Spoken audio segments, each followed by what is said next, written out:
কদিন আগে এই শওকত সাহেব মানুষকে উত্তেজিত করছিল কি ইউটিউবারদের উপর আক্রমণ। আমি বলেছিলাম যে ও আক্রমণ নিজে করছে না কেন, ইউটিউবারদের লোককে উত্তেজিত করছে কেন? যে করবে সে ফাঁসবে। এবং এটাও বলেছিলাম কোনো ইউটিউবার আক্রান্ত হলে শওকত সাহেবকে আমরা আইনের মাধ্যমে বুঝিয়ে দেবো। আর আজকেও বলছি, শওকত সাহেব ভাবছে তার দল একটু পাম দিচ্ছে, অনর্থক কথা বলবেন, যে কথা বললে এলাকায় বিশৃঙ্খলা হবে, সম্প্রীতি, এলাকার শান্তি বিঘ্ন করবে, বারবার বলে যাবেন, আমরা চুপ থাকবো। আমি আবারও বলছি, শওকত সাহেব যেটা বলছেন নিজে করে একটু দেখান, তাহলে যার মনে হয় সৎ সাহস আছে। দ্বিতীয় কথা, এই কথার সাথে তৃণমূল কংগ্রেসের কি সহমত? তৃণমূল কংগ্রেস এই মব লিঞ্চিং, হিংসা ছড়ানোর কথাকে প্রাধান্য দিচ্ছে না এই কথা তার বিরুদ্ধে, সেটাও তৃণমূল কংগ্রেসের দলের কাছ থেকে জানতে চাই। অন্যথায় প্রতিবেশী দুটো রাষ্ট্রের কথা একটু স্মরণ করে দিতে চাই। এই ধরনের দমনপীড়ন চলছিল, তার ফলে যুব সমাজ নেবে সেই রাষ্ট্রের বর্তমান যারা দায়িত্বশীল, বিগত দিনে যারা দায়িত্বশীল ছিলেন তখন প্রাক্তন হয়ে গিয়েছে।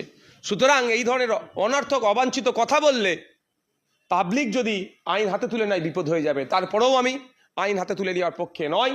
আব্বাস সিদ্দিকী, নওশাদ সিদ্দিকী যদি কোনো অনৈতিক অবৈধ কথাবার্তা বলে থাকে, অসংসদীয় কথাবার্তা বলে থাকে, তার জন্য শওকত সাহেবদের সরকার চলছে, তো আটকাতে পারছে না কেন? আসল শওকত সাহেবকে খেলানো হচ্ছে আমার মনে হয়। কারণ আব্বাস সিদ্দিকী, নওশাদ সিদ্দিকীরা দলিতের কথা বলে, আদিবাসীর কথা বলে, মুসলিমের কথা বলে, পিছড়ে বর্গের মানুষের কথা বলে, শিক্ষা, স্বাস্থ্য, কর্মসংস্থানের কথা বলে, যেটা ব্রাহ্মণ্যবাদী চিন্তাভাবনা নিয়ে যারা, মনুবাদী চিন্তাভাবনা নিয়ে যারা চলছে তাদের অসুবিধা হচ্ছে। ফলে ওই সমাজবিরোধী যাকে ন্যাশনাল হিউম্যান রাইটস কমিশন যাকে নটোরিয়াস ক্রিমিনাল বলেছে তাদেরকে এগিয়ে দিচ্ছে।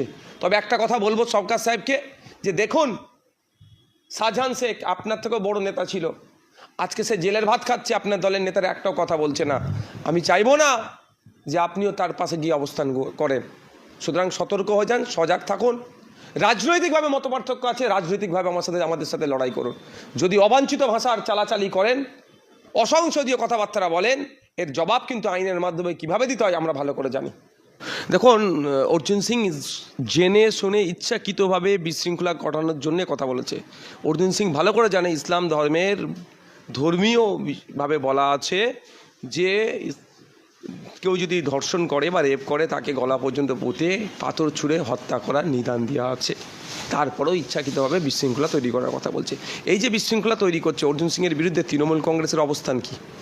যে নটোরিয়াস ক্রিমিনালটা বারবার অবাঞ্ছিত কথা বলে বেড়াচ্ছে, আমার বিরুদ্ধে কথা বলছে, আমার বড় ভাইজানের বিরুদ্ধে কথা বলছে, আমার চাচাজানদের বিরুদ্ধে কথা বলছেন, সেই নটোরিয়াস ক্রিমিনালটা অর্জুন সিংয়ের বিরুদ্ধে একটাও কথা বলছে? রাজ্য প্রশাসন কি করছে? মমতা ব্যানার্জি কি করছে? এত বড় কথা বলছে রাজ্যে যা হিংসা ছড়িয়ে যাবে।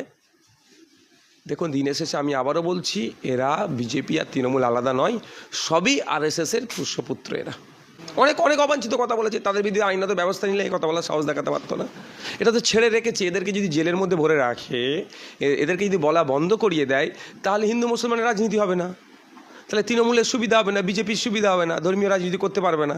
ফলে এদেরকে ছেড়ে রেখেছে। শুভেন্দু অধিকারী দিন রাত অবাঞ্ছিত মন্তব্য করছে, 1.5 কোটি নাকি রোহিঙ্গা আছে বলে ভুল কথা বলে ছড়াচ্ছে।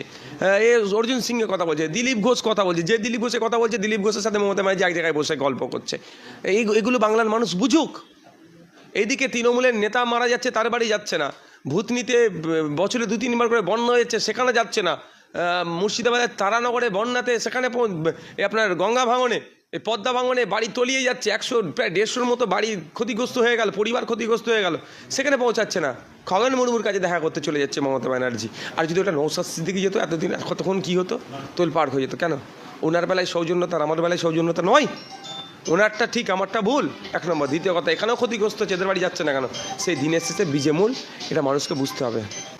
আমি আবারও বলছি, ওই নটোরিয়াস ক্রিমিনালের নিয়ে আমি বলে সময় নষ্ট করতে যাবো না। মমতা ব্যানার্জির বিরুদ্ধে আমার লড়াই, ও ওনার নীতির বিরুদ্ধে লড়াই, সেটা বলুন, কিছু কোশ্চেন উত্তর দিচ্ছি।